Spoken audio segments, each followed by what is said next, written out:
ke lon thila de evalpa hi chi video na ne vet sai ke te ding na skip lo hel de na skip nge nyai le thila ho thila mai san nei boy ti ne khat di phate ke cha na ngai ding na ki chi sa na noi thona thilhan na su ngol dan hi tu nai pathin thwa na lungjang ki dot di oi tan ni vet di chule view hon het yu khat chu hi chi ke lon mi ngol pa ja hi gmf di downfall ang kang ang gang de ta chu a eo tam lai cha na gmf di downfall ha che ni ya angol po ale hung eo na vet ta chong la angol dan hi thu chang khat asia jong le 30 minute chang don mu thei ding am jamai ai chu a thu sei hin ep to kha ma het lo cho hi chan ya chu ngol hi cho ni piong la ni ve hi tivin ani ke pan hi tivin a thu sei sa jong a het ngai lo a sei lo jong a het ngai lo ya chu a thu sei sa jong kan ta do kit ding a ve la ingai sa dingu chu ting ta le pha te ke cha kan ban sei chin pi ding ama ngol che yong le thu ta ho hloin chi na ini di heti ka sei do no me satanin itia thu pha ase le le ka se ding auna sai ki na mi cho ka se he na khat ve repeat kit ti na tu sei chu satanin itia thu pha ase le le ka se ding auna sai ki na thilapu satan chun thu pha se ye thu ta ase ye na ti na avel vela ka vet sa na na khanga ka za sa jinga a hi wanga ne kilep te kit aninga ta kan vet sa be de nei cha chule bible hi ipi proof na dinga na hin simjia bible ipi proof na dinga na hin simjia na tu sei ngai kit ta okay thila thu sei thila hon iti a thu an sei di jam ve kit taw te le bible ai ve diu he ai hon ki pe do thoi poe thilan thu ta sei na bible chang hi za chu na ki vet sa ta hui lang na ngai ham bible hi satan thilapu in thu ta ase ye thu di ase ye thu pha ase ye ti bo sei do na te dinga na sim thei cho pathin thu he a gospel ki pan tu pha mu chit ning le pathin to ki nei be che na bible sim ni lo satan thilapu to ki nei be che na bible sim ni so na ki ngai cha bible in satan su mi zo pa hi in pathin su thu ta phong pa hi bible in satan su thina ami pui pa hi in pathini hin na pi pa hi ati ho hi na hu bu ki ti mo nga chiang lo sin he de kha cha na pathin tu he na dol lo cho chi a ze chu thilau na hi ze na bible chang ho jang a zo lang le kan hil pi de nei cha tun ngai po ta ka ti se ha ban no chu le thu a sei di ki hilowa ipm khat jang cho sei na ti chuna ipi ta de hey ha ki chi sa pa thila thu sei thilan thu ta sei na bible chang hi za chu na ki vet sa ta hui lang thila in thu ta sei koi jin thu ta sei na ti thila in satan in thu ta sei ding ana nop thu di a sei ding ana nop ai wanga thu pha a sei ding ana nop lo ngai ki do satanin itia thu pha ase le le ka se ding auna sai ki na mu ta wam thila ke lun adunga waya ama le ma ki lep tu le jinga ke peilung wai yang chu athu sei sai pi ya sei lu piam nong ke mo lo e wa thuan sei ting le ni hi na yo si mi na pi do ai ta ai jo in le ngo kit be ta to a sei chu na za su ke chu le pi se ya a hi na pi ya pi ta san pi ta san lo ki chin su ke chu la ta chu a sei thu pi pen le ata san ki bul phu na thu pi pen jo satan in thu ta ase ai wang thu pha sei poi ti chu hi cho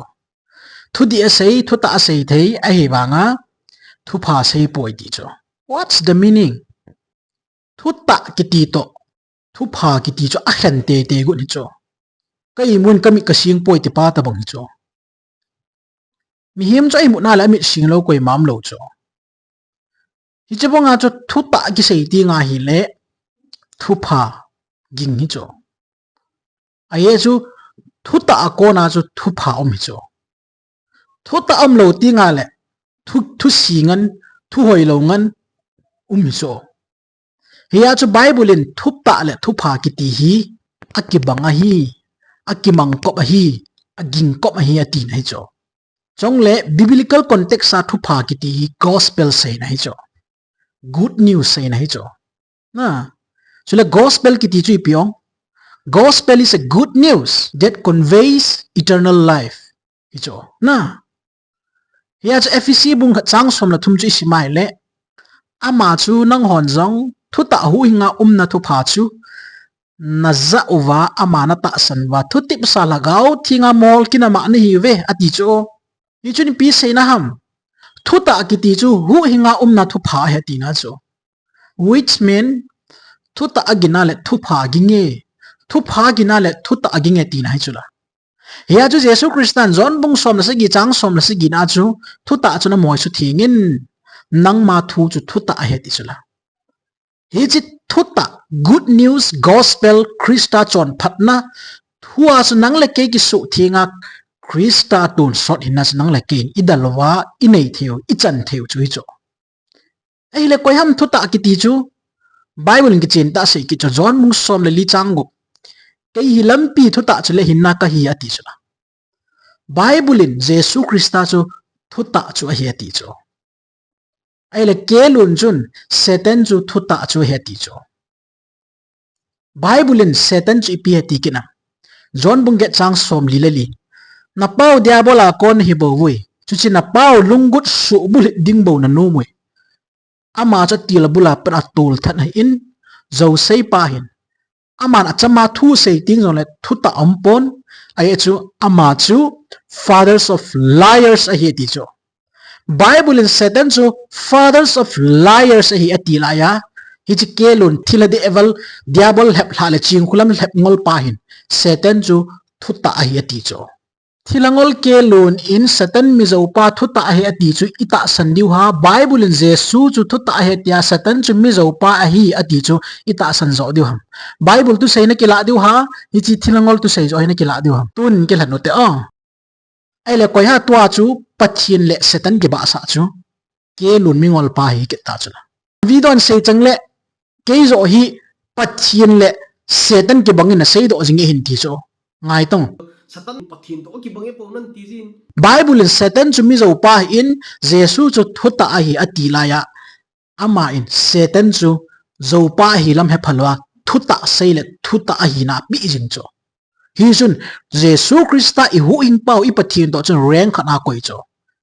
pathin le Satan ke bonga sei do pa hi cho hi chu pi ji ha John bung get sang som li le linan sei na pau diabola kon hi ve diabol chapa ni he ti nai cho hiya chu na pau lungu chu no su bu hit nom he ti nai cho tu nya thila kul pia hep ngola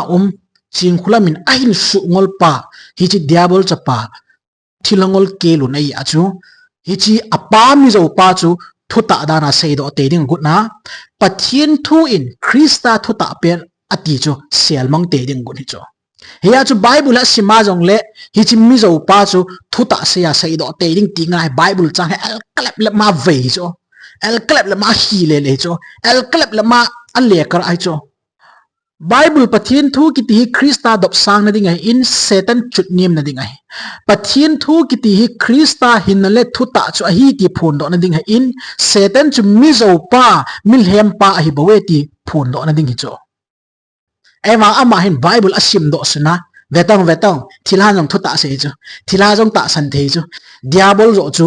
thuta phung ninga sim do gu te chu hi ja chu Krista ki ti akam changa yong ging thailo tun sot ki pan thu pha nei pa tun sot hin na lampi nei pa Krista akam wa jong ging thailo ya chu GMFDI thilongo lo ki khop ni ki ti gospel to akinai him poi ka ti jing cho na chong le John bung som le get chang som thum le sigi som thum le get ni vet nai le Jesus Krista hi thuta the truth a hi dan pa ki mo cho Jesus na don bo in pilet chu leng ka hi chu na sei khai di cho thuta he tu sa dinga hi chi lei si na hunga ka hin hi chi van nu ya dingai hung ka hi ati cho thuta he chan chun ko o azai ko o angai ati cho na ai ma pilet ni ipi do thuta chu ipi ham ta do cho a answer he chin zo lo mi pi lang zo chu aga ngai sa zo Christian adon bal ni chu anga zo lo cho ya chu pilet zong akom ta thuta anglung pen chu pilet in zong amu zo man lo cho ipize in diabol na to cho mi zo pa thuta he na ti pa chu na to a pilet chu hu hing na chan lo ta chu la ya chu chimu nai mu do chu Krista chu thuta hi vanui place si nai thuta phung dinga hung chu Krista hi ti cha vela ai phot chin piu cho hoi lai ta chu na kila to a mi zo pa chu nangin thuta a hetia bible pumpi na le kara gu jingham ka ti cho thilangol na hintin na pau diabol cha pa na hi ya chu hi chi mi zo pa chu thuta a sei do te ding na gut na hi chi mi zo pa chu na pi nu ching khulam ka lep ngol hi cho hi chi mil hem ngol nu chun nang na til ngol ki na ching na ki sa le academic knowledge sang ta nei na ki sa ai wa nga chu na lu bu hi mi zo pa mi sungol pa chun na til ngol le bo cho man the na hi lo ta cho ai chu bible in plain ta krista thuta tiana sei pi pen chu reject elo le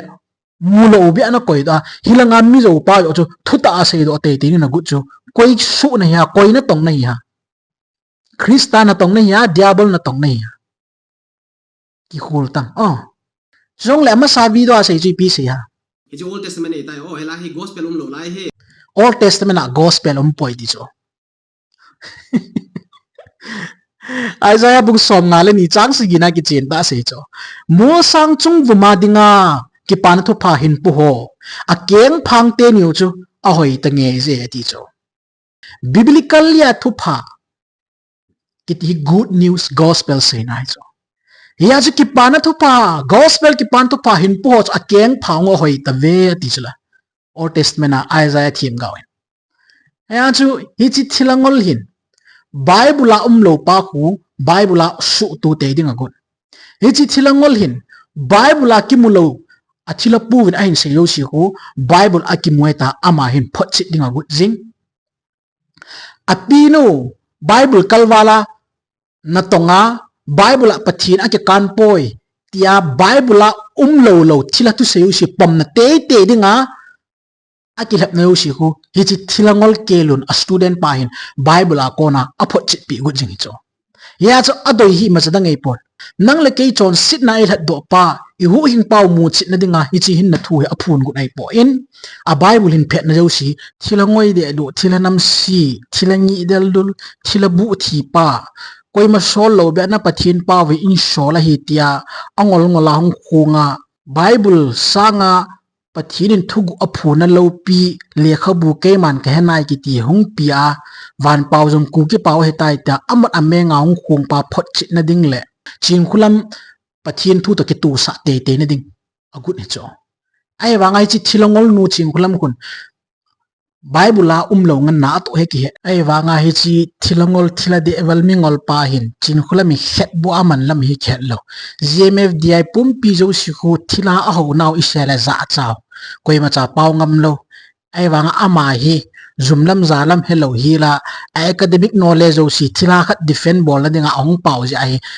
gmf di thilongol si sin het bu a hin man lam o ki het lo cho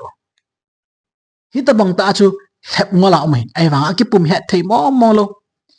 ya chu iti ong le hi chi mi ngol hi ching mo lo ding ai ai la in lang te gil na chu in sa te na phat chum pe ti banga chu ama ka hil na jo si alung boi le thuta he no mo dinga phat chum na kan sei tu ai bet diu hi mark bung khat chang som ni le li le som ni le go chan tam ta he thila in thuta aseina a condition he thuta aseina ding cho hilan ga veo te le Nazareth Jesu nang le ke ho ikim matnao I umem isumang wa hung na him nang ma koi na hi ka henai pathina kon athing chu na hi ati KJV English ga simo teo let us alone what have we to do with thee thou Jesus of Nazareth art thou come to destroy us I know thee who thou art the holy one of God azo se ham chu thilana se jo ai chu o ki tholle le pa ai chu azo se nei sa dan ham hung ki gel ki no bai John bonget chang som li lali atti la bula pana tul that chu diabol chu ding ta le am a chu ta am lo at aman thu sei ting non achama zo a sei in thu ta ki ti nei poi aje ama chu zo pa a hi ama chu fathers of liars a hi ati Satan in akama ko na ain khun do ain sei do zo si chu hoi han lang pha han lang si jong le abon cha pathin thun na sa nei hi win ama chu mi zo pai bo eti Adam le Eve ko ma chu pathin in na thi ding hai atin a hin la Satan chun na hin ding a hi ati lana pathin to na ba hlan ding ati pe pathin sei sanga hoi zo tabanga chu ong le mai in ai la pathin in zo a hi ati hi chi zo pa cho Adam live in ata san pa na a hin lo hon lowa hagau thinale vanui chon sit na dip honna Calvary cross a Krista in thisan nai san puma gen theina ong thu loi mi him te ong that do loi hi chu Satan mi zo pa ta san aga asit dan chu kichin ta na mu do the Mark bung khat chang som ni le lina aju Nazareth Jesu nang le ke ho ikem na umam ai sumong ba ong na him nang ma koi ni him ka henai pathin thieng chu nahi Satan kiti diabol kati chu pathin pa ko ma num pa chu van ga ma num ma gal hin pan do pa chu in ama chun pathin chu koi hi he ne Satan kiti pa chun Jesu chu Jesu a hi pathin chu pathin a ti mana Satan kam swa ko na chi ki hil dui po in mihim te thil siam zo sin pathin chu pathin a hi ta ita san mong wa chu Satan kiti hung pathin chu pathin he ta ata san hi be hi chi ata san na pa chu a phun do e bowin hi chi mana chu Satan chun thu di ase in thu ta ase ye tia hi chi Bible chang hi pan sat de po ye thilongol hi banga nongol Satan kam su kiti chu zo a hi ati ama chun Jesu pathin a hi ati ji a chu na ta san gut ham Satan sei lowin Jesu chu pathin a hi na hu hing pa hi na sim pa hi ti chu ta san ta Satan sei na nga gyut ham Satan chun ma chu pathin he ti manan ta san gut ham Satan chun ama chu pathin a hi ti a sei na nga hi le pathin ta san ni ha Satan ta san ni ha hi chu jo chlai Bible changa na ki vei ngol na pa chu hi chi Bible chang na man chak dan chu Satan in pathin a hi ati ja kin ka ta san hi pon pathin chu ei sim pa hi ei ngai lu pa hi ei hu hing pa hi ja ka ta san ne thema chongle first on bung thum chang ge na chu ki chen ta sei chu la Jesu Christan ki chen ta sei chu la kei diabol na to zo si sumang dinga hung ka he ati cho diabol na to zo si sumang dinga hung pa chun hoila ya chu Satan chun thu ta ase hin ama chu khat be kum le nani ta san thei diu he ati na ham tuana thu pat dan na thu se dan momong chu betongo Bible in Satan chu mi zo he tia diabol na to zo si chu Jesu na asumang dinga hong ka he ati la ya nangin diabol in betongo thu ta ase hi me na mo wa thu ta jong ase hi la ta san thei na kan adim se na ti chu nang le nang kilhem ngol nei chu la diabol na choi sangi chu la kei zo diabol ka choi sanga nang zo diabol na choi sanga kin diabol chu pumin pum ta san hi win ka ti chu hoi lai ka choi sang na la a nangin diabol chung betang thu ta ase hi thu di ase hi tia sei do te ri na gut chu diabol choi sang ni long thila hing meng thila ngol chin kholam thap hla pa hi banga hi na ngol la na hi ne yo si chu mi nan pi do gut ji chong le Jacob bung ni chang som le kon a thila hon jong ama chu pathini a het wa pathin a hi a het wa ata sanwa kiti hot hot a hi ve ti sula namua hi chi ya chu thil siam zo si chun pathin chu a pathin hi na he su ke banga chu Satan ho thil ho jong chun pathin chu pathin hi na he su ke chu ai wang amon pathin a hi ti mana chu on pathin chu pathin a hi ai ta san diu hi lo bi chu hi tin Bible hi nang le nang lep kra hi tang hi chu chu me manipulation kiti manipulation na bol ki lo a Bible hi diabolical teaching ana bol chu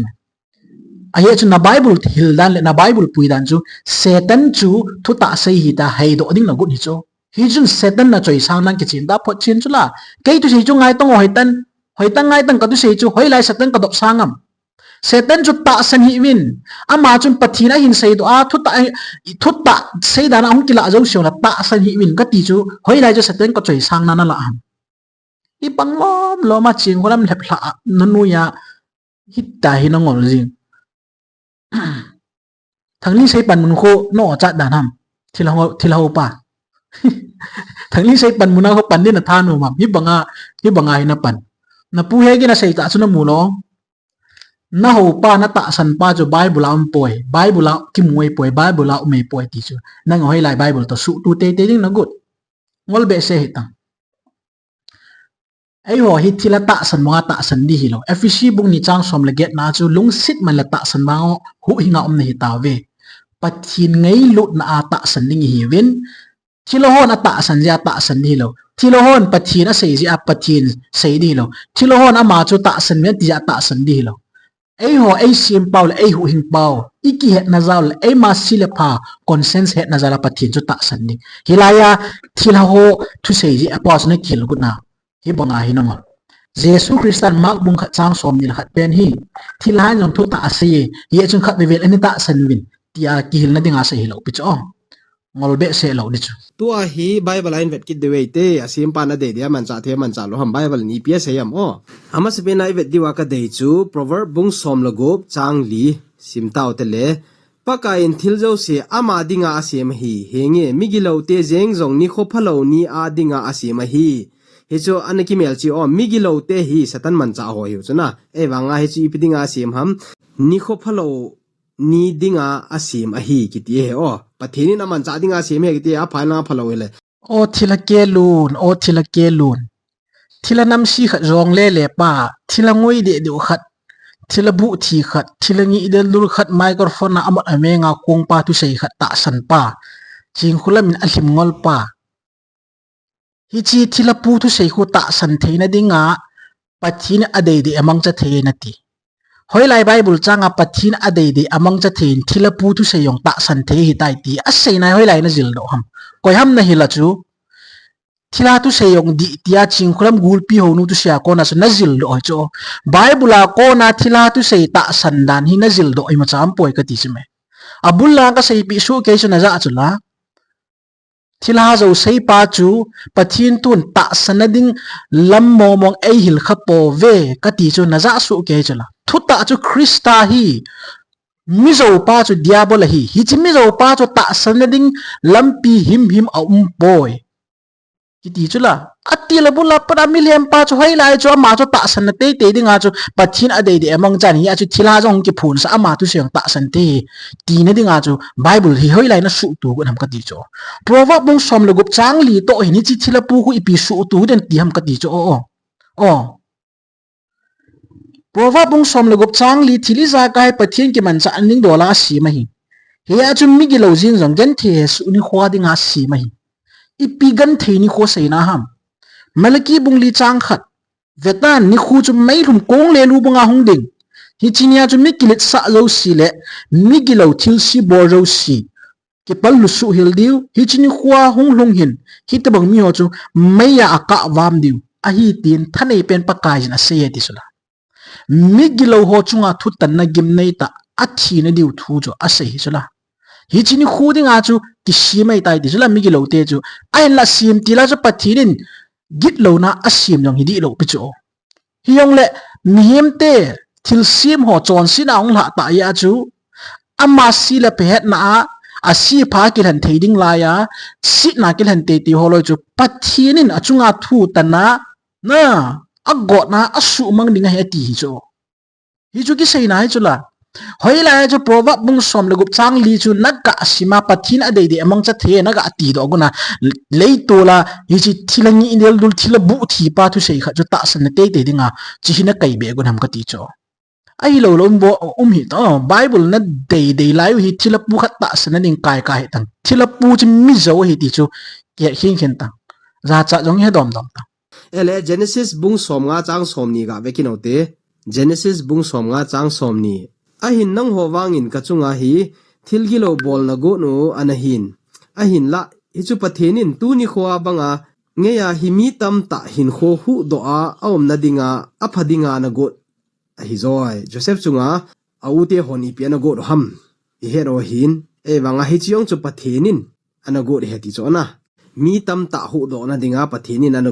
go he ti cho pathin thilgo ne he ki ti chona Genesis bung som nga chang som ni na a Joseph ute tu sim to na lei tu la thilapu gu ipi ki sam kai na oma na hin kan be gu nam ka ti cho na lungtup chu pathine ade de amang cha in ye a chu thila jong aman cha thila jong thu ta asaya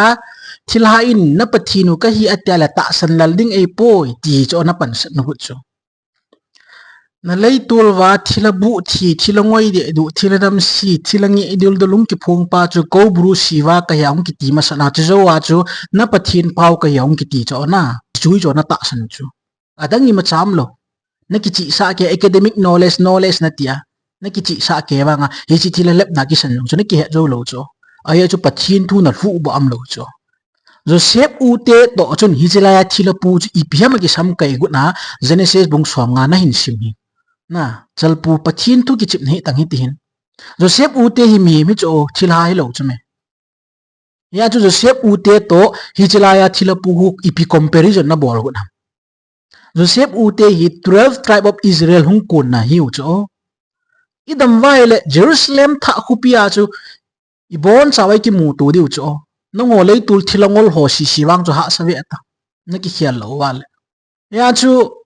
na lei tul pau ta san theina ding chu Genesis bung som ngai pon che Bible chang zo hi nan sim pi nge Genesis bung som thum la ko chang sagi na chu iwet na hi le hi chang thil su nung chun Potiphar jinun Joseph chu avel jing tan chong le nei lu pin tin azor zor jing tai ti cho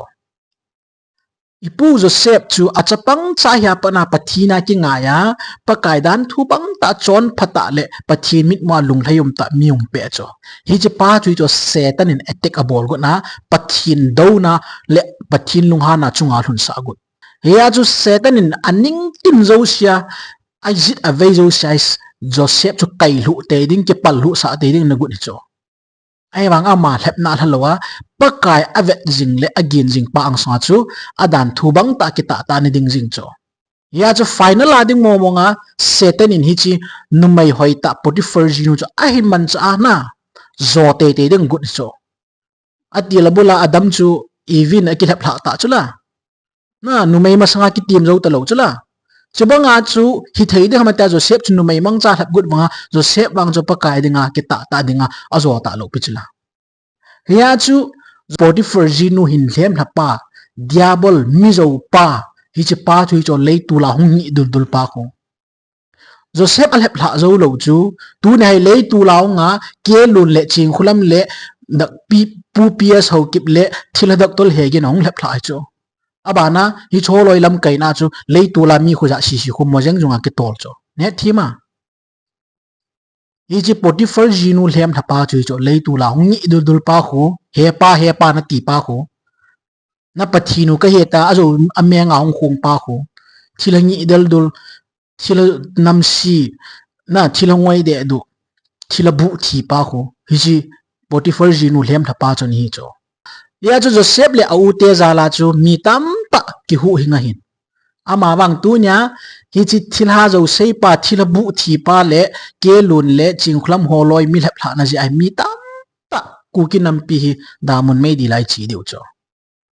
ne tim chana ya chu na ki chi theiding na thila pu chu Genesis bung som nga na pen ampon Genesis bung som thum na ko na pen zo ki mu henge abana Isaiah bung som li la nga chang sigi ga vekin otele keiman khowa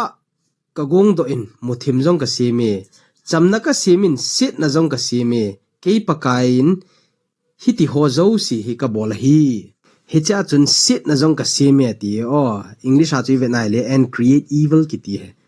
asi hin nang apha yong le asim pa chun ade dia man cha he hi chi Bible ang chu ki mu he ke lun ki ti pa wang hi mi kidang sakidang iti ho chui cho hoi tan vetong a Bible man cha dan mo mong pathin thu hi hu hin na thu le Krista mu do neng le pathin to kinai be che na dinga hi thu sim gut lo chu a thu sim dan a Bible man cha dan he veto thilha chu ta san na te te ding pathin in thilha zo chu aman cha jing pa hi thil zo si hi sei do te te ding gut jing chu hi ta bang ta chu pathin thu hi na thila lang kai nga na hi thilha ipa backup bol na ding na hi Bible hi aman cha ai cho ya chu Isaiah bung khat chang thumna pan ai simai le bong chal chun apu pa khet in sanga nin jong apu ki het in an pi na kong ki het in Israel cha te kami te mang ke ma e he phoi kami te hin het khan thei him na anei po ve ati cho ya chu Israel cha te jong hi pathin ging lowa thilangol la ningol ta ji chu apathin asim pau het lo cho hi sidam nga chu leitu la mi zo pa hlep la ni ya chu tu na hi na pathin thuri pi san yon het thei ta lo thil halang kai bo se chu thil ha backup bol ding bo se chu Bible hi asim dan do ne het guna pathin thu hin na ding le hu hin na ding a hi pathin thu na ki san thei mo mong lo ta chu chong le chalai mo na a Bible version man pen hi danger tak an ki man kha kin cho even na hi le hi chi Bible apps pe na hi sit na jong ka si me kejin pakai jin ati cho aban dala a English power hin za pe ni I make peace and create evils a hindi ki cho ai thim lo ho ding a cho atu sei hina tha mong na thei ta ba cho hi jong le yet du kha chu mas pen Bible version na mo ga sei masaleng Bible a power version mas pe na hin gimbal na ati sit na ti po in aban ta le KJV NIV o khan disaster aban ta le calamities ati chule aphot china dingin ama original Hebrew text a ichi sit na elole pa gimbal na tia kisi pen hi ra hi so hichi ra pen khu paule thim ho Hebrew a kona paule thimon ale na wa calamity le disaster ngana le ya chu evils kiti hi umlo be hi la ya chu kelun thilangol thila de eval pan he in lang pathinin sit na chon sit na git lo na kiti asim lo he ni het ding ai Genesis bung ni chang som tum na chawela chu hi chun pathinin athil sim sa zo si abon chan aven hil vetan aphabe se jingin hi chia chun nilha jingka hi chun ni khum chala ti chuna abana bung ni chang khana par ai simale pathin van lei sim asim zo tan ni se gil hin nian thil bol bon cha zo su tan ye chun pathinin ni se gil ni chu ana to changsia ko na ki chordo athil sim ana to changsia ko na ni se gi ni chu pathin ki chordu na nei ye chun hi chi ni se gi ni chu phat thebut asu thi nge ati cho ya chu pathinin sit na chon sit na elol git lo na ki ti hi elol gimbol na ki ti ho jing jong hi abula pan ani sim na aphangan ani sim ya chu pathinin God create evils iti ai le chun chon sit jong ti na hi pathin chun chon sit na kiti cho sim lo hi lai ini sei jing tawin Ezekiel bung som ni leget abandala Isaiah bung som le li na ho pathin Lucifer asim nan thui sevin vantil chung pending an sim song man tam chi som la nya ki jem cherubim tia ki min sa pa hi chi pa chu pathin nol na beile chamkim sela ni sim chu yong le ama chu alung thima hoi thona kilit sa na pathin ki sa nom na pathin sanga chunnung chunum na hi nei tan ama pa ko na chu chon sit na git lo na evils devils itiu chu hung ping do ya chu pathinin sit na chon sit na si me na tia le phate ke cha leitula thilabu thi pa thilangui de do thila ki jam den don pa thilangi de dul pa lep la mong chun he ti ki chen ta phun doi ai ama tu zo sei pa hi chi zo sei pa chun pathin chun si na si ma hi ta nango sa ke ta chu ai chu pathin chu phat na ngan jing sim pa in chon phat na dim se la ngai lut na dim se pathin in hi chi thilangi idel dul pa chu chon si pan do pa git lo na pan do pa hi ai wanga ama chu ki sel ki na pathin lo chu na hin ngo sa ke ta chu ki chi thei to thila de eval pa diabol na lep nai sang wal chu chong le hi chi Bible chang a in sim chu pathin ade de amang cha thein na thilha jong amang cha in na thilha jong thu ta se ti hoilai chu me be na dinga chien man sa kina lungdonum ta chu a Bible chang man cha zo si na hoi tai vet nai le amu mal lo na atu pha evils ki tilai lai asim do ho zo si chu na amo lei tul thila pu ta san thei ni ngana an ke he do gut ji cho hi chan ya chu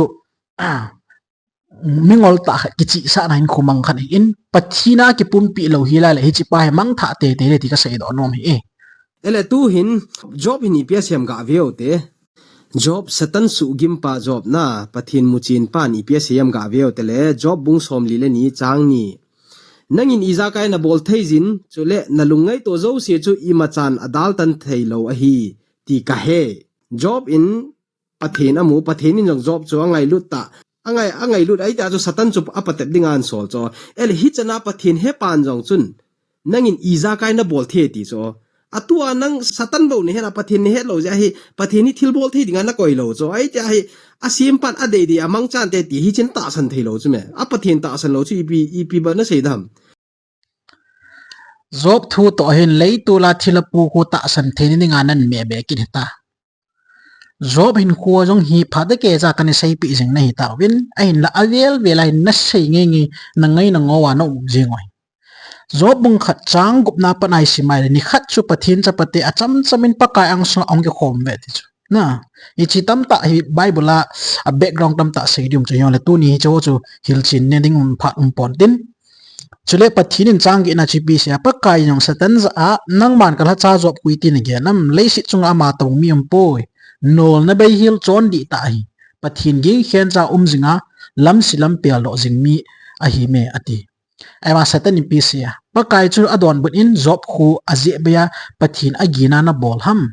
nangin asa lam alhanglam azit la baya hi han ain ku te jong le ane yo sigia kulpi ki kai khumbanga no cha hi ja khutia hu hi lo ham nang man a khut te nya na to zo si phat theina bu in hi a chu agam sunga he ama nei le go khang to tur tur jing hi tun jong na khut langin lang ane yo si khu su sit pi nang la mang pi la chun namai chang ta nang man a gaw sap ding hi ati cho hi cha chu pa kai in seten za se in vetan aman ane go zo si khu nang ma thu thu hi ama ta sa hin kuwang na khut na la thei lo ding ati le satan jong chu pa kai ang sunga konin akun do ta ati cho satan to pathin hin chalaya betting a ball na mun hon hi ivet na hele gmf dia no ho thila pu ta sandan to ki banglo be cho chalpu ne thei lo ham pathinin ki chen ta asu pa job chu na gin ta le nol na bay mi ta le ama nga ta san mi ta hi he ne ya chu lai ne thim be ding first korean bung som chang som la thum hi vela chun miem do thei kalwalin hlepna na chungwa achu khapoi pathin ta sanum ta hi in na thain ado zo kalwala hlepna na chungwa chu sa pon te ti cho job dinga ado zo kham be hlepna chu ding chu pathin a het ja chu achunga thil si lung di hanang hlepna lung ding la pathin kot hon pi ele satanum chan chan wa pathin job chunga ata sana phun do zo hi chan ngei hlepna thu zo in ti declaration abol zo da satan juna ke pa ta lai yin cho ke pan tu pha phong dinga chi gu ha ai loi le asu siding abol gan theding a chi ha satan thanup dan nan chi bija thanum ham su gan theina su sit ki ti hai satan thanu mai ya chu na phat lu sulut loila leng phai yin cho nong ho lei tu la chilapu ta sandan to ki lo pi chula no thila pu chunga na pathin pa we in shol hetia na thu pha thu hoi hong se ya abana na pathinu ka hi tia hong klep kina ku kite hi ti ding khuti ding tia za na phat theina kam chang ong sia job hin khu to ki bangam job in khwa chu satan ki shol na pen chu destruction ninga ki shol hi chu namwa good news gospel to elo la hu na thu elo thu ta phu na ki shol hi lo chu no one ji chui piti ne kil a chelai to hin pan sa liwa leitu la thilangi idel dul thilangoi de edu a thilabu thi thilanam shipa chu pathin in thuta phu ne ain sole na ti ham o hi chelai to hin na thilapu nam shipa chu hoi lai ta akimat na ma na hin su be gun ham ka ti cho chong la chaina ka sei pi num chu satan chu job chu asugimin asugan thain sumang thai thei chana sumang thain ai wangin job akiliam labut pon a chainan pathina ding in dat na ding in pathin phathe bu tai ele gmf di na tiu achun thila pu hongin hi chi thilha zo sei pa chan na pathin we in shola el kalep tio po hong sei le na kiliam thata we ni ya chu job hin khwa satan na to na le leitula diabol thilapu na to chan hung ki compel hi win job akiliam na pon leitu ho cha kiliam thai ne tam chi chu ne ki hian ding he ti ka sei no me Daniel bungli chang som thum le nga ga be kin otele hi chi hoita na nga yo chule lei si na cheng ho zo si chu ima cha hilowa sim a hiwin chule aman wana gal sat mi ho la le lei si na cheng ho la alung dei lam abolin chule kuima chan ama khut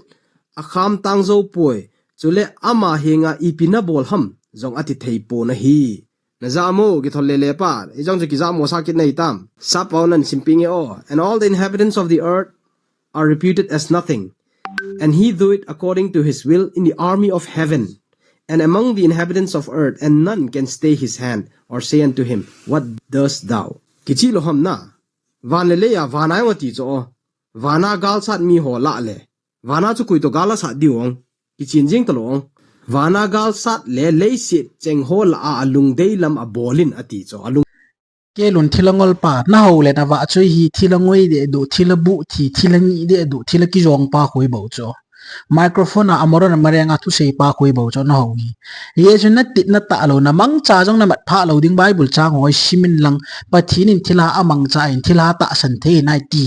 het do na te ding gu in bible chang a lo lo kil mat gu le le ta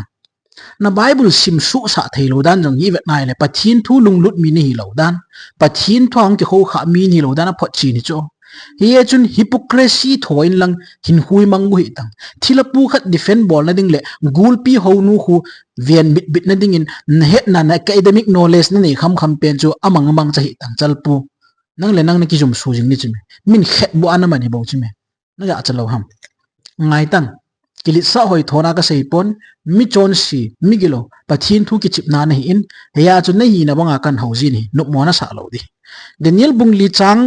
som thum langa na sim hi phate ke chan betang leisit bum pia cheng mi hem zo si jong ima cha ki sim lo hi bo bui hi chi pathin hin van lo pi la azong alung dei de ya thila bol hi leisi a cheng te la azong alung dei de ya thila bol hi koi ma cha a khut atu tang zo lo ding azza azong ipina bol ham ati thei lo ding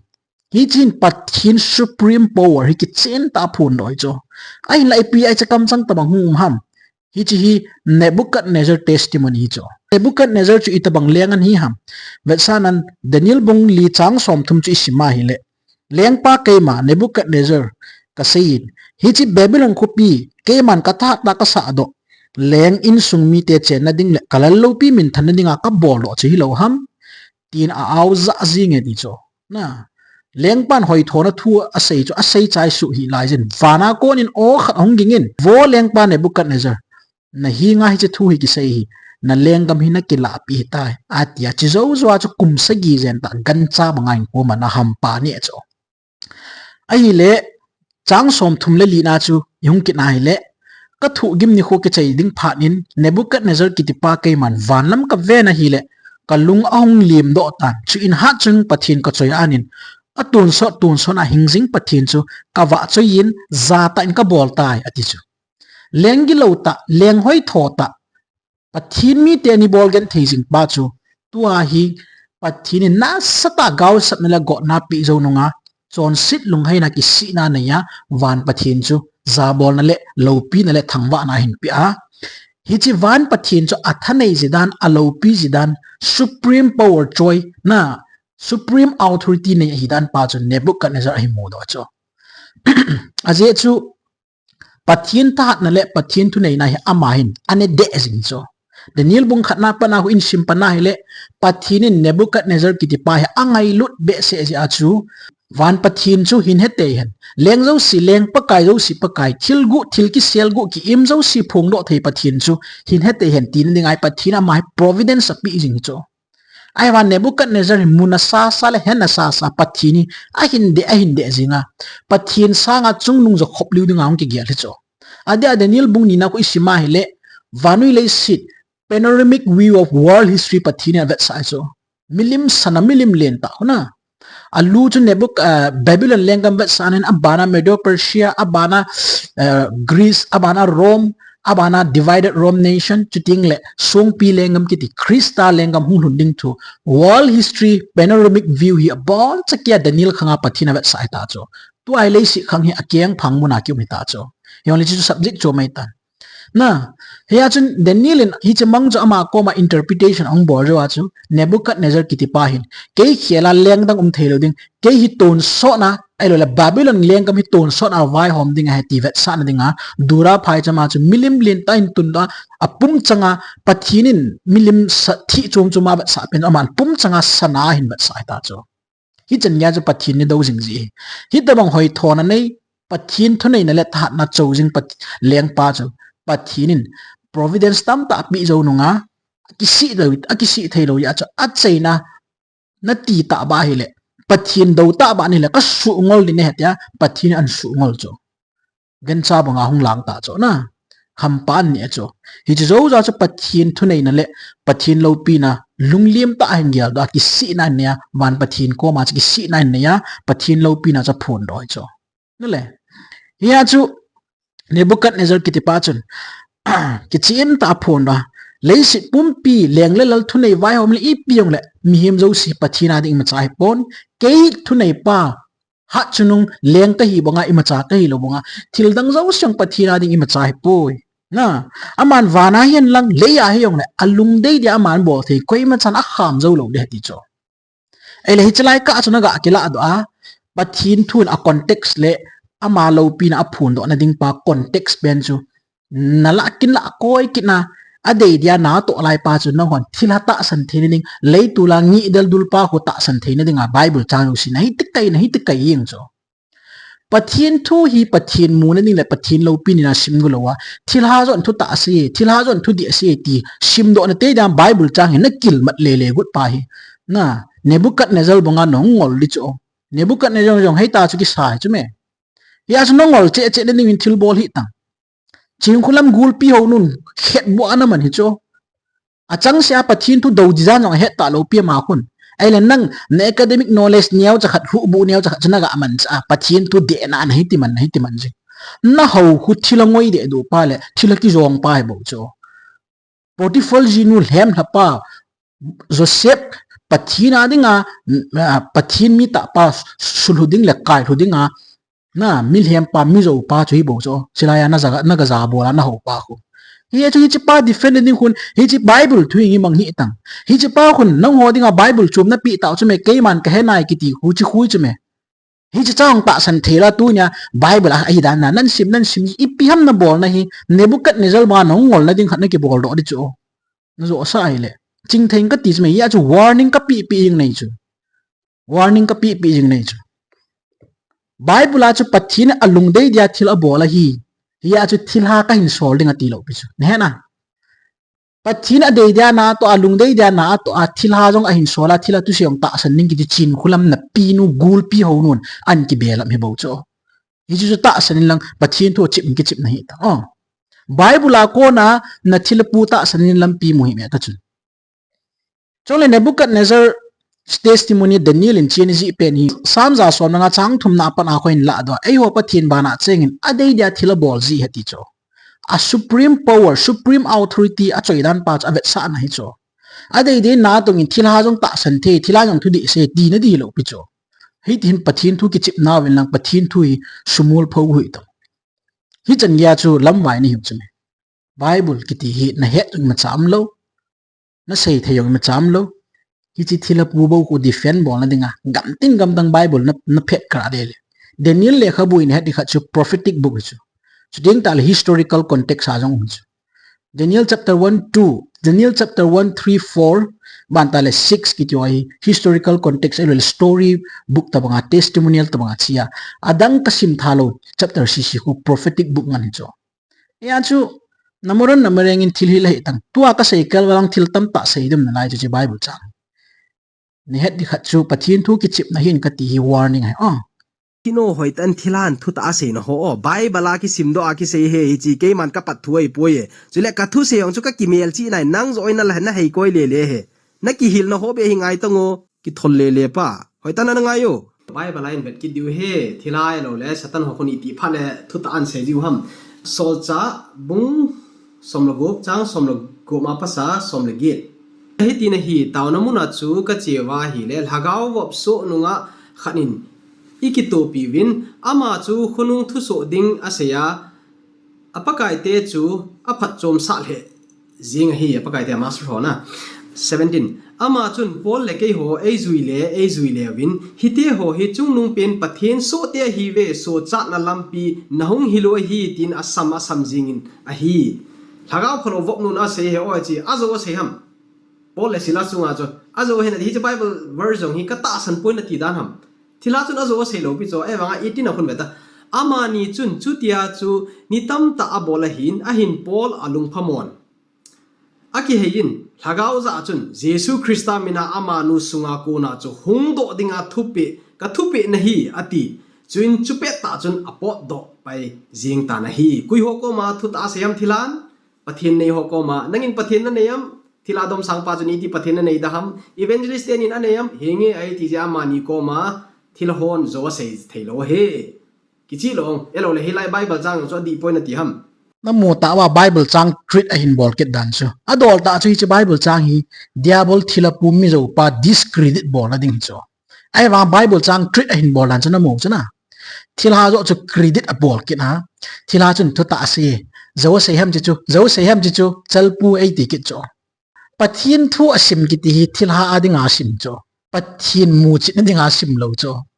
a ye chu mi zo pa diabol fathers of lies na pau diabol cha pa ni hi chi cha pa cho ya cho apa lungut lam cho asu bulit gudi cho pathin tun diabol mi zo pa ti pen amain thu ta se dinga se do gut te cho ele chela ya diabol thu ta se ang opa hi sol cha pol ipiti agelam ga ve ti we bible chang ga sim ke ti be zo win taw na mo na cho ka chiu le lagao bu vok su nga khanin ei tu wi na ama chu khunung thu se yin apa kai te aphat chom sa le ti cho thilha ki chim na gau thu se ya ki chim hi cho khununga pathin purpose thu sei do na ring anei lo wanga chu leisi tu dola thilaman cha chingkhulam apinu ta bang ti nai cho chinu hi hu ing na thu to ki sam kai lo pathin tu to ki sam kai lo ai wanga hoi lai khat a chu thilana to na khat na chu ama hin gau thu ta bang ni sei ji cho na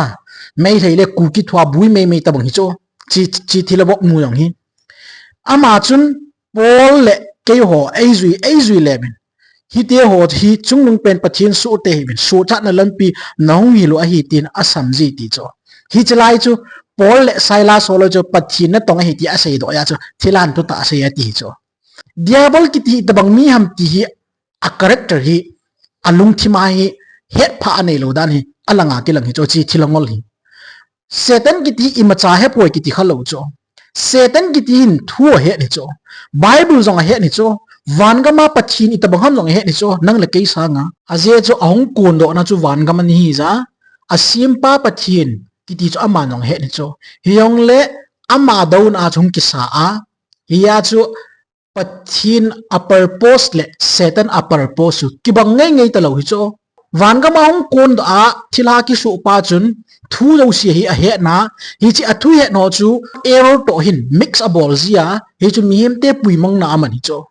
pathinin thu ta chu hin na ai pi o hin diabol ki ti thu ta se dana na gel pa chun thi na na pui gu ni cho zo se le na ta san lo di cho pol le silas su kaw tu me hi thilavok mi tian lang le na ta san lo di cho hiya chu pathin na to cho he ni cho hiya chu mi hi mo a chu thu ta sei ta bangai amia ke la sa ai wanga mi ki ta san sa ding a chaina ko khwa kai lu ni cho chi chui cho Satan purpose ne tam truth mixed with error a bol ji cho pathinin thu ta ki ti cho e ho su cha na dinga ai pi hin pathin mu chi na dinga ai pi hin a thu thing mu chi na dinga ai pi hin diabol ki ti chun thu ta sei hoi pathin to ko na chi mang na ding na gospel disturb bol na ding na pathin lengam tin na dinga mi amat ma tha na dinga man cho ai wanga thila de eval ke lunin thilha thu ta sei ho cho pathin lengam ma chal na ding da na chu na la gu ni cho pathin lengam ma chal na ding a hi lo wa hi le ipi bola chu thilha in thu ta sei ta na pan ham ka ti cho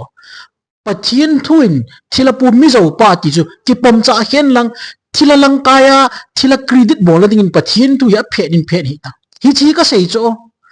chia chu thila to pathin na ki hom sa e thila to pathin na to hom sa e ka ti cho na da ke wa nga chi chu chu me reason ka hin sei na ji ho ki het tang tu chun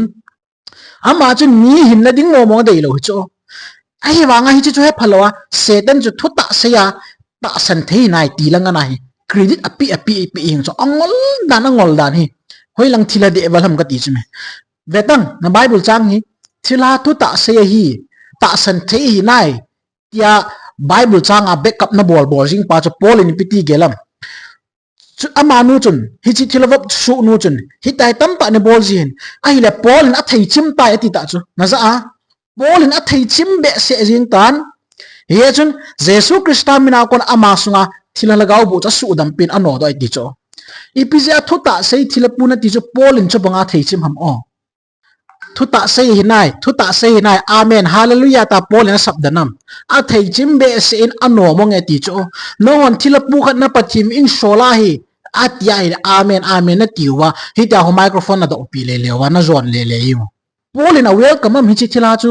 thu ta sei hinai webin thu ta sei hinai tia a welcome am Bible chang chu na sim mo hinam ne het chit mo hinam pol in hi chi Bible chang hi thila welcome na dinga sim hi a sei lo pi chu chong le sol cha Paul miracle based a gospel kiti testing bol na dinga chi testimony na ko hilaw cho mission fila dinga a amen object nga Paul na nei chu piham Acts 26 verse 18 ku simai le 17 apan ai simai le kami ti ho kon le sidang nam dang ho kona ka hu do ding amino ha do sa ding muchim la akona khuwa a satan tu nei nanu ya om na akona pathin hinga ki heina ding ole a chon sit naw ki su beya keima e ta sanwanga ti su thing hol a go alu theina ding wa a hing wa ka solding na hi ai ti so pathin chun ong pin tha chuna ching kholam banga platform a do a hi cho ta bang chuna bol theilo ja pathin mi ni poita stage sunga a lei tu la mi phin le le lo cho sol cha bol chu a amen object to gospel hi cho gmf di amen object to thila a ki chip ding ti chu hi cho ano theilo yo si pathin mi a sim loading lei tu la hong lo yo si pathin mi a gel loading na za am chu sol cha Paul a purpose le nang ho thilongol ho purpose ki bang lo hi cho Satan thu ta seidana na mu pa chu a cheina le na lol at na dinga na lami cho na ki het lo chu me Satan ki ti pa hi nang banga lung thim bei thilongol danin hi sam hi in lang pathin mina ki chim thei loading thu ta a ki chim thei loading zowa ki chim thei loading in hi sam hi to ama chun thu zo le thu ta ki ti mix a bol ni chu hi a chu bible mi zo pa hi ta san hi mina ti chu me ngol be se hitang kelon pathin tu itin ki chip na hin ka ti chu na wal thang hui be se chu chule hi chu bible chang a vela net ki ding khat chu hi chi su no me thila vop nu thu ta se da nang ki langa Paul saila chu pathin ha cha hi pathin na tong he tia hu peng peng nu chu sol cha Paul in a thei da no do chu hi chi banga chu gul pi ho nu thila zong nu na pi nu ching khulam amot amenga khunga thu ta se da na peng nu khu ki thei chi ma ki da he ya chu pathin thu him to chem za hi manga na lung chang ki do jing chu chi ja chu na na sa wa na thu thei wa na thila kul piu ki linga to ai tang tel ki si ta na ba wa aninga ninga eu chi chu ni hu cho ne na chule a vela ka tip nom kit na chu miching khana ki gela academic knowledge nei na hi a well educated person khadana ki gel nei a very civilized person khadana ki gel nei le tu kal mi YouTube ma view hom lo pong ki sabuin lang YouTube ma mi dibang bol dan in asan ki sahi to miching nei lo dan thilangol ho nei dan ki chen ta phot chin chu mi pi hing nei lo dan na thila ho khom pyo min thila a ho hi ke na za cha khin khina koi mai ma cha sei lo nang mi khat bu apang nei chu ye chun ra chat he domin lang nang le nang ki sum dom ta pathin thu ki chip nahi ta chile bible apa na ki sim do thilan thu ta ase he ki ti he nan ti na za cha mo da ni na pu pa he gin tu sei humial chi jing lang bible am lo pa bible am poi bible to ki tu poi ti khu ki mial chi bible am lo pa na lep chu nang hoi lai bible to na su tu gut jing na za cha lo ham ka ti cho ngai ki tang na pu pa tu sei Bible to kito pui Bible la pui ati sana sila yo hum pathin vilnain pathin lagaw in pisayam sikaw hung vilna hi vanoi ka pe le khab wa zong kasut sa pui hizuki at hin lang bible hin na don na vain hin mo sim tatuka nang ho bible je ke man ke nai ke ti huya ke ho bible pathin thua panin nang ho thilapu proof ding hin ver sim hi ta hin ver sim hin ka ti jin ver sim in pathin tu ki chip nan mang hi ta pathin le thila in na to khom ham thila zo chun na pathin tu pi anit ham big difference o ga ve kin ote o bible jong in het namo theologian ki het ya hi cho ki sanayong hi manipulation na bol le ele hinge hita chu thila amang khap poi na ti ai le first Samuel bung som logop chang som le liga simote hitina ki sune a hin la pakai hagau chu sola kon in a chi mang tan chu le pakaya kun hagau gi lo khanin asugim tan a hi KJV version as ta ki sune but the spirit of the Lord departed from Saul and an evil spirit from the Lord troubled him ele hisla chu pathinin hagau gi lo man cha lo dan ham first Samuel 16:14 hina tha san lo dan ham pathinin thila man cha he tu chan gya chi chu na sei na lai ham na ta san lo dan ham hi chi pathin man cha chula bible sei sa ki taute o anangai kin o ki tholle le pa bible la sei o kin ka sei poi bible ai ve diu chu judges bung ko chang som ni le thum ipiding an queen an solam ipiding an solam an he o pathinin abimelek le sechem mi ho ki ka al hagau phalo a hin solin chule sechem mi ho chun abimelek chu lungthim ki ta lo ta in abolun nazana mo ki tholle le pa kuinan solham pathenin ipian solham hagao phalo ne ta juna ele hita chu bible in sei ta na sim do khalo dan ham pathi tua hi chi video luya juna hingel tang hoitan hin sei tang bible thilangol ke lon bible a umlo pan na hep lai bo cho bible chu alo lon kai ke gun lang na thilapu chu ta san na te ding in nang le nang a lhem ke lhem hi ta tua ka hin sei do chang sia yong chu thilha chu ta san ning ha pathian zo ta san ning am ki tio zo bonds kan he thiam sa ding ai ta na leng sol chung chang thu ve za ka sei pi nei ta sol chu pathian la gau thing ada hai ta cho pathian to kichi de ta lo cho hiya chu lagau bu na chunga tha ne ya a de ya abola alo cho pathin avet kol ta lo cho aye cho ama chon sit na unpardonable sin commit abol ta cho ya chu satan khuna full control chang hita cho ya chu lagau gilo ta sana thila ta san ta ya sol cho man tha na chi ta chula ipia sol changa chata bang chulungong second thessalonica bung ni chang som la khat nang ki sei ki chen ta sei cho nang thilongol english ki thip sa ni english paunan shimping god sent a strong delusion upon those who refuse to love the truth ati cho thuta ngai lu lo thuta de lo ichi pathian thu ya sei na cho hichi pathian thu de lo a ke man ke nai ki ti o cho pathian thu hi tai tia thilangol hep la holoi chu pathin nom bu ni hi le tia strong delusion chu na lawa a hin sol he ti chu he a chu hi chu holoi chun zo thu ta sanai tai ti na he na leng sol ta bang ni hu cho thagau thing dal ha ni ta je wa chu hi chi kaw bol na ti ho thila vop na ti ho loi khu microphone na do pi wa amo kam changa hung do khu na zo ngan hung ki sei ho na ta san wa amen hallelujah na sab za za cho vetang nom chan hi chi vetang nom chan hi mi pi ho tau na ho ka za ji phau le na la sa ho ka za ji phau le tham ti mol lang pi a kum ji pha nong ka za ji hallelujah ina tizia ka ti ki hot ji tin ho ka hi ji po ye ke di itabang bep siu chu te hiu cho ki da am dan thila to ki ho o thila to ki ho pa thilongol hi chi bible chang chu na hin sim ji a na lei tu la thila pu kha ta san na dinga nang le nang na kilap bol hin ka ti chu me bol hi tang chal pu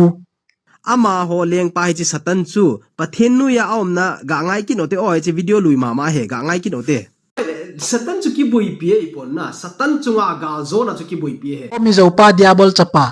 satan chunga agal zona na bui pi kha poi na bui pi chi zo hi he veo na bui pi chi zo hi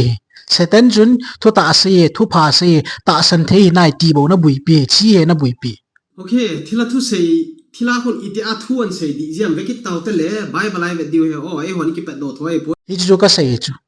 na bui pi yong ne het lo na bui pi lo jong ne het lo na sei lo jong ne het lo na sei jong ne het lo thilangol thilawa choi thila jong khat nung zui le pa nei bo cho tu a jong nang pakai su krista ka ta sane na ti le pakai su krista na bol sei ju na bol thila ho chunga na tha pakai su krista tha nei na chu na het thengai he hi chi chu ki bui pi he anang in pathin tia alangkana thila alanga bu vop kha jong chu na taw pi dam lo le na ta san na chu i ma cha ta lo bi chu la true faith ta sandi ta kiti hi ipiham thila devil pa ka hil nei hoi tan ki ngain lang pathin thu ki chip na hin ka ti hi ki het hinen Ephesus bung ni change chang ko lung sit mana ta sanwanga hu hinga na hiwe hi chunong ha ko ne poi pathin thil pi hi bo we na ipiza e ho ko na hi lawa se ham aje chu koi ma cha ki sun theina lo dinga ati e true faith ta sandi ta kiti hi ton sot hin khu nei na pathina ngai dam chan na chu tiang ta la hlagau thing pi chan na thei hi chu ta sandi ta in a hin hom thil chu e hi chia chu thila na no do thei ha no do thei lo ham tia ki cha pau sa na ding le ki mu si tu na pathi ne hu hinga chan koi ma am lo hi ne thim be na ding in 1 Corinthians bung som la ni chang lia pan ai sim ismail le ta san hi chi krista ngai dam na changa tun sot hin na ne ya na pathinin a hu hing ho loi chu itabang hiding hetiam thilpi gut chum anei ding heti cho na thilpi chan gut chum tam ta hi a hi wang thagau khat se hi na chule thagau gut chum tam ta hin a hi wang pakai khat se bo hi na to gut chum min a hi wang izakaya pathin khat jing bo hi ai wang phat to na dinga mi khat hagau phun do na het na chu mi khat chi a ki pi a hi izenam tile mi khat chu chil hagau wa ko na chu chi na thu ki pia khat chu het na ki pia na hi chil hagau ma chu khat ta san ki pia khat hagau ma ki chang aman ta le achum khat mi dam sa theina thil ki pia achum khat bol mo ki dang bol theina ki pia hi ti chu hi chu patchin tu na sei hira tang hagau chang ho chu thil pi za chum chum ma change chi na nei pa jang omin het na nei pa jang omin het na nei pa mi dam sa the pa mi kho tu thim pa hi cho chu khat zo sang sang khat ya chum nya khat an nei lo ji a chu amo lo ji ki chapo sa anding thum poi pathin thil pi za chum chi hetia pathin thun ei hilu hi cho nang na pi nu khu thil ki dang a bor jong hilo thil ha no do thei jong lo koi ma cha no do jong lo koi ma su dam jong lo pathin thu jong a het lo pathin to jong ki nai lo pathin thua ko na mi pui mang mi lam vai thil ho nu hi cho ne thi ma hi chinon ato thamo khu bible chang ki chen ta sei cho hi cho Matthew bung sagi chang som ni lakhat pakai e disan wang gam lut dinga hi poi koi le van am ka palung lam bol pa bo chu lut dinga hi ni chu le mi tam pan ka za pakai ke hon namina thu ka sei lo ham namina thil ha ka no lo ham chu le namina bol mo ki dang ka bol lo ham hi tin chu le ke man amo phung ta ka sei pya ke man nong ho ka he kha bo ve vo chon sit bol te ka koma ko nim po nun hi chu chui chu ching khulam le nang ke ho na ding ne thima ye chung ki sung hi tang na bol theu ma cham lo koi ma cha na su dam them lo pakai mina ki chim thila ho na hi bo cho thila ngol thila de eval ching khulam su pa thanglin sei pan mun chu pa him khat in ta san na ne ya thil ha no do thilo na ta san chu pan na be na ti jing ki chu thil ha na hi cho na pathin mi ho hin na ki ti chu mo si ana ngai tua chapo sa na le ki sun na ana man hi cho ai le nang ni pi na bol thei pathin chu ma ta sang pa chun thil ha na hi cho thil ha na no do i ma cham lo cho na pi no hu gul pi ho i bo cho thil ki dang bol ma cham lo pi cho na henge aphai ki pa me bible chang hi chi nan la do chuna aphai nan hil chi ning o na theology na simla hi chi thu simi iti na simham la ke pon tu ma chuna sei ta chula ta salungel ki ti chula ga simpo po te o bible cho mark bung ge chang som thum le khana pa sa som thum le thum chan he o athuma kai chu jesun atho ding le athi ding a sei masa na som thum le khat chuin aman ama ho chu mi hem chapan thil tam ta atho a vai po upa ho le them pu pi pu ho chule dan thu sun ho pam pa ya ding ki thana chule ni thum zo le tho do kit te ding a hi chu a hil pan ta na hi aman hi chu phong ta a se hi hi chi chun peterin ama apui do in a ho si ta na hi a hin aman a ki hein sei a sei zuite aven peter chu a point kanung lama chen satan nang man pathen thulam gel lovin mi hem thulam jeng na gele ati pathen thulam gel lovin mi hem thulam na gele o hichwe he pathen thil gon kha chum mi hemin na question a bol thelo cho tua peter jong chun na a mi hem ata salung gel hung po do cho apakai jesu christa ngai lut wal ja cho apakai jesu christian ato ding ahung thil na ahung to ding ho asia le hi chu ngai lut na zala chu hi tei pon te hi sa pong e te ko aga pho cho ele pathen chu len jo ham mi hem len jo ham nangin gelo pathen chu len jo ham mi hem len jo ham pathenin thil khat agon le aji nei dinga gon mi hemin thil izat gong jong le chun pathen thil gon chu het thailo chu bible jang in sim do di chu oi chi English akhuna the divine mission of the cross kiti hinna the divine mission of the cross in Christian theology aum he cha centers on the redemption through Jesus' sacrificial death fulfilling God's plan to reconcile humanity to himself by exchanging sin for righteousness, death for life, and condemnation for salvation through a great divine exchange. It signifies Christ's immense love, satisfying divine justice, and offering eternal life, blessing, healing, and adoption to believers who accept this gift through faith, enabling them to follow his path of love and service. Hichi hina Peter in a head palo cho. Na Peter in jong ngai lu ja sei cho. Ei wanga hichi divine mission pa cho, divine mission of the cross pa cho. Ana question ta cho Peter in. Hichi a question na cho. Satan in pan an lading pakai Jesu na head cho. Ai ta Satan kanunga china ti chu me. Mihem lunggel hi pathen thilgon le mihem lunggel aki ba lo na chu hichi cho. Mihemin a phadinga hichi phan te na tiong chu Satan in panala thai ti na chu me. Bible la lo thilongol khat ho pa Bible hi naga sei te gut te ji yong kalung na don le cho zum lam za lam ne lo hi na ho pa Bible la lo hi di chu ama sa pen hezing in lang Bible thu na sailing tela ki phat lam tak ke man ka henai ki ti pa hlep ngol nei chu ye chun Bible thu na sailing tela ki phat lam in ka ti ki het hin jingin ti a ve vela ka tip nei mak bung get chang som thum la thum na chu i ti a chu ta salam thui pon hagau thu boi ta kan sei nei sa hoi lai chu i pi chu na miel te te ham ka ti cho ta salung gel thu in sei do cha chu koi hi zo ong diabol chu hi chu la ya chu hagawa hing nei lo ya chu pathin tu ama tu zidan na pom het lo cho First Corinthians bung ni chang som le li si mai le ta salam mi hem ten pathin hagau thu hi ala ji povin amho gelin hi chu ngol na thu hi in chule hi hagawa a het khan bo hi je chun athu dol cha he khan thei him po ve ti cho hagau mi bang chun thili za ka he khan jin ama chula koi man he khan ji poi na za am hi chi divine mission pen chu Peterin a het thim nai lo ya chu Satan chun mi him lung changa ain thep la ain mo do sa chula hi chi him sei do sa pa chu diabol Satan mi zo pa nong kuna na pa hi chu ne tam hi chi ya chu Jesus Christian Satan po don ti Peter po don na ti lo pi chu Satan ki ti pa chun Peter chu ta salung gela hin sei do sa ya a he wanga asung langa na tong pa chu Jesus Christian amu che ya chu Satan a ti chu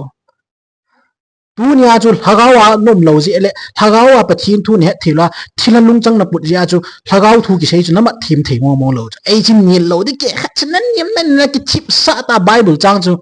nakil be gut le chu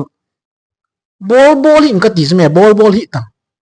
lei tu la si te kaw te na ki phla sa ching khulam mi ngol lu na ki pui lang de sa chuna ba na Bible nan sima pathin tu siwa na hin ni le za cha e tango ke lun hian inga ti mi hian tang pathian tu ni pi sei chu hoi lai chu nan ni ham hoi lai ta chu ke chu i pi chu ka sei ko ya chun ni niel te them ka ti chu hoi lang wal ki ham di je na ngol be sen hian to hian ta i ti choi jing e chan ho amumal lo hi tia chu e pa lei tul thilapu hu su tu na te jang Bible li keu le li ai hu mang ba ma hi pathin thu hin na ding le hu hin na ding a sim hi lo be a thila pu hu Bible a ko nai pho chi na ding bo tu mai ai wanga chu hi chi thila pu hu Bible am lo pa chu hi cho hi chi Bible am lo pa khat khu su tu na te dinga hi chi Holy Bible hi aman cha jinga ko bru siwan al hep la na pathin ka he ti pa chu hi chi hu chi to in su to de gu jing cho mi amiding chi hi lo ya chu kelon adang na bol dim he twai chi na la piu ki ngai chi na la piu ki ngai lang thip chanin samang zalen lang na oi pu ki silen lang na pha sam ki khop men lang hi chun jingo